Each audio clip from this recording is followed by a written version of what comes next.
Has something ever stuck with you so hard you got scared?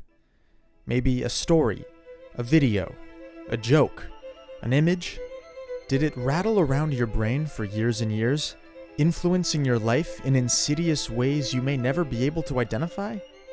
Did you ever become determined to share the curse with others, and in doing so, exorcise it once and for all from your psyche? I have. This is the story of my curse.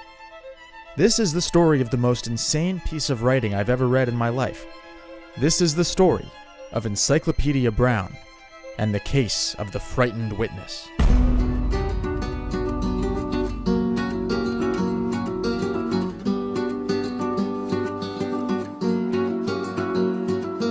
Encyclopedia Brown is a series of 29 mystery books aimed at children aged 8 to 12. They were published from 1963 to 2012 and were written by Donald J. Sobel. Sobel is a bit of an enigma. He never gave a single TV interview and precious few radio interviews. Only one of his books included an author photo, and that was apparently a mistake. A reclusive genius? Maybe. But, as you will soon learn, a nefarious one. Well, I'll tell you a big secret, Eric. I couldn't solve the mysteries if I didn't write them. You know my worst secret.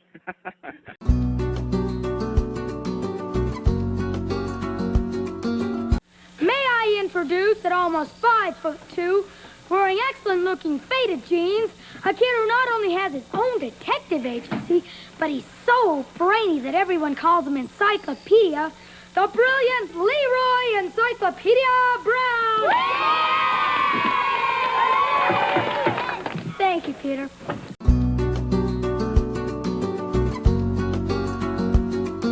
The books each contain 10 short, self-contained mysteries. Each mystery ends on Encyclopedia Brown, our favorite pedantic 10-year-old goy, explaining that he's solved the case. The reader can then turn to the designated page in the back of the book and read a brief explanation of how Encyclopedia figured it out. But first, you're supposed to try and figure it out on your own, with the telltale clue always hidden somewhere in the story. Go ahead, you got nothing on me. But we do. Even if it's tough to crack the case without looking at the answers, the solution is generally something that makes a certain amount of sense when you finally read it. Something that makes you say, huh, that kid sure is clever for picking up on that. And looking back, I see that I was given the tools to come up with the solution earlier in the story. Which leads us to Encyclopedia Brown and the case of the frightened witness.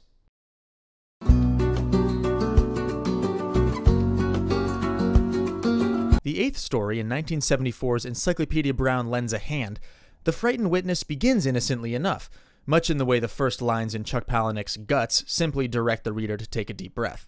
Luther Ginocchio, Idaville's, quote, leading boy author, first became interested in words while learning to spell his own last name. Hilarious. One day, Sally Kimball, the prettiest girl in 5th grade and also the best athlete, who's also an incredible fighter and serves as Encyclopedia's muscle when needed. We got the clues, we got the motive, and we're gonna see that you get busted. Sally sees Luther being kept under close eye by Bruno Devlin, known bully. She senses something's up. Luther tells her that the story she had recently typed up for him is just, quote, legible, rude. And when Bruno roughly grabs Luther's neck, Luther just insists he has a headache and that Bruno is not his tormentor. Fishy. Bruno seems like he's up to something. And as Encyclopedia remembers, $50 was stolen from the school office recently. And that was probably a whole lot then. Encyclopedia suspects Luther saw Bruno do it, since they both have before-school jobs there, illegal. He figures Luther wants to tell someone, but is intimidated into silence. So, how to find out where the money is? Well, if you're Encyclopedia, you bike over and make conversation with Luther. As Bruno stands guard menacingly, Encyclopedia tells Luther that his story was so good it didn't need one word edited. Luther asks Encyclopedia if he remembers the very first story he ever wrote, and Encyclopedia says he does, and that it apparently, quote, smelled worse than an onion. Luther smiles, and as they walk away, Encyclopedia tells Sally he knows where the money is. What the fucking hell?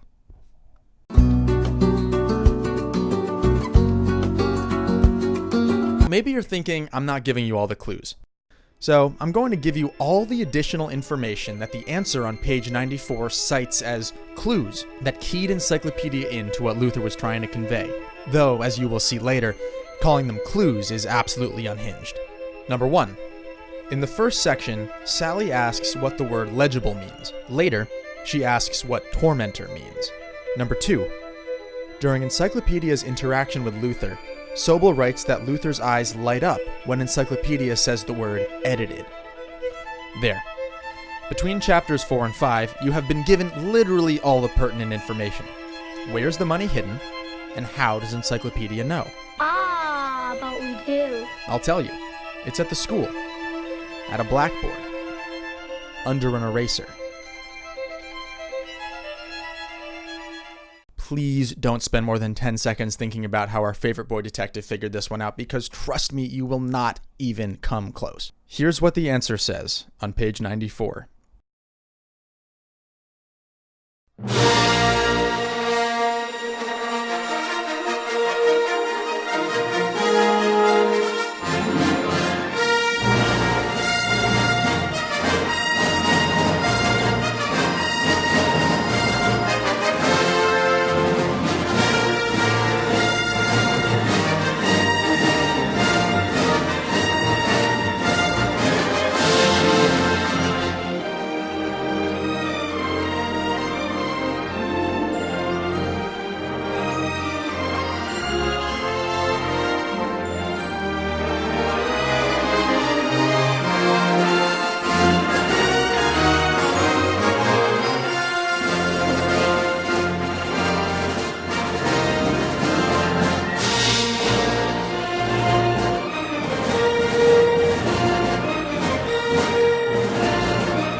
And you wondered why an 8-page children's story has haunted my dreams for 15 years.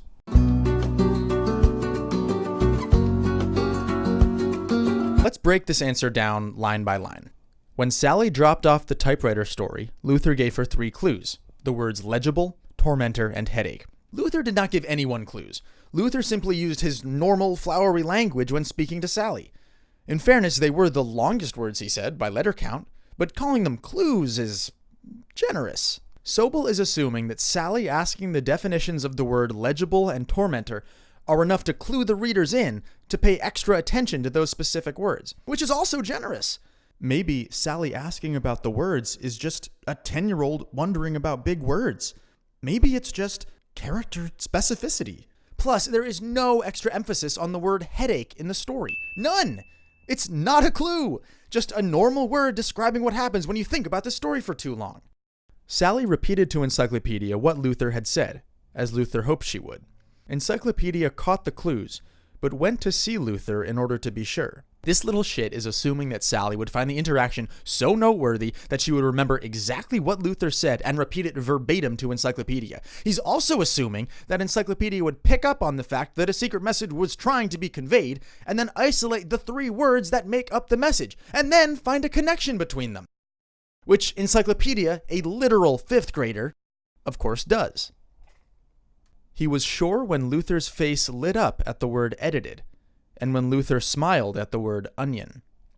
Okay, so he's testing out other words to fit his hypothesis. We do get a nice italicization of the word edited when Luther's eyes light up, but no specification that it's the word onion itself that makes Luther smile. Saying that a story smelled worse than an onion is a weird thing to say, sure, but Encyclopedia is a weird kid. Earlier in the story, he says that, quote, Bruno will never get dizzy from doing anyone a good turn. Him saying weird things isn't weird. Legible, tormentor, headache, edited, and onion all have one thing in common. Do they? The last letters of each word are the same as the beginning letters. This is some galactic-brained shit.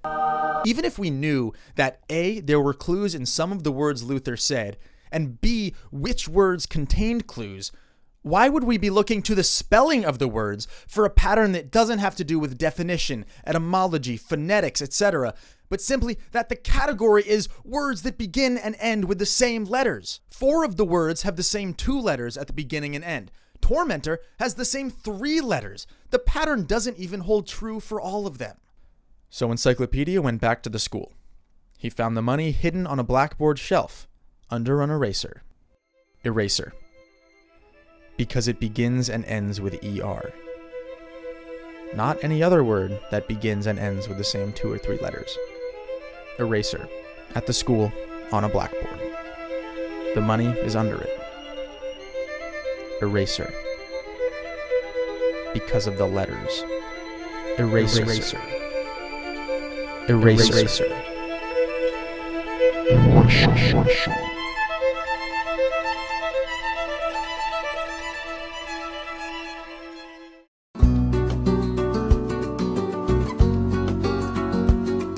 Even if we figured out the clue words, and figured out that there was a pattern in the spelling of the words, and guessed that the pattern was words that start and end with the same 2 or 3 letters, whom among us would not get to that point and think, I may have hit upon a pattern, but if my theory is right, then I would have to induce the location of the money only knowing that the name of the location is a word that starts and ends with the same 2 or 3 letters.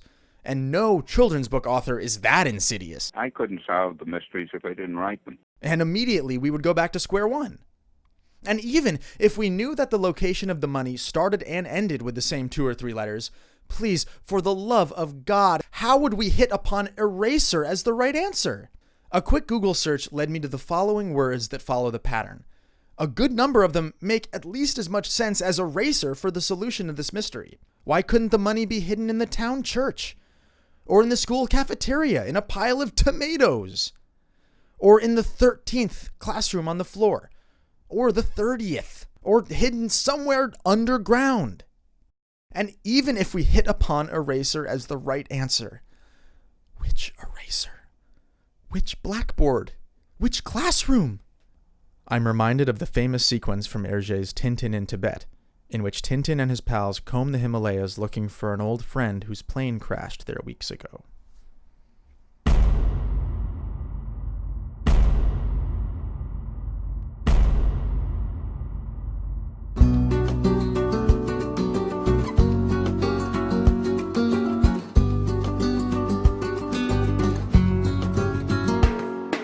So, the story ostensibly has a happy ending.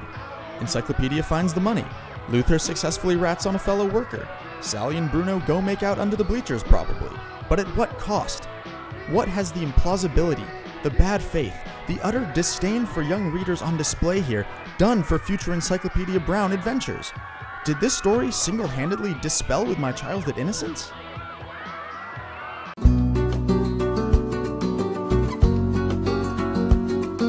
Anglerfish from the suborder Ceratoidae have a very peculiar mating ritual. The male, sometimes only several millimeters long, attaches himself to a female, which can grow up to 3 feet. He bites into her belly and latches on until his body fuses with hers. Their skin and blood vessels join together, and the body parts the male doesn't need anymore, like eyes, fins, and some internal organs, atrophy until they wither away. The male becomes nothing more than a parasite, thoughtlessly clinging on to his mate, gaining nutrients from her bloodstream, and injecting her with sperm whenever she's ready to spawn. That is what I've become to this story. Blind, immobile, entirely reliant on its whims. I swim as it swims. I eat as it eats. I breathe as it breathes. It has been this way for a long time. I flash back every time I read the word legible anywhere, every time I see an image of a blackboard eraser. The story hasn't become a part of me as much as I have become a part of it. Now, maybe, you will share my curse as well. I couldn't solve the mysteries if I didn't write them. You know my worst secret.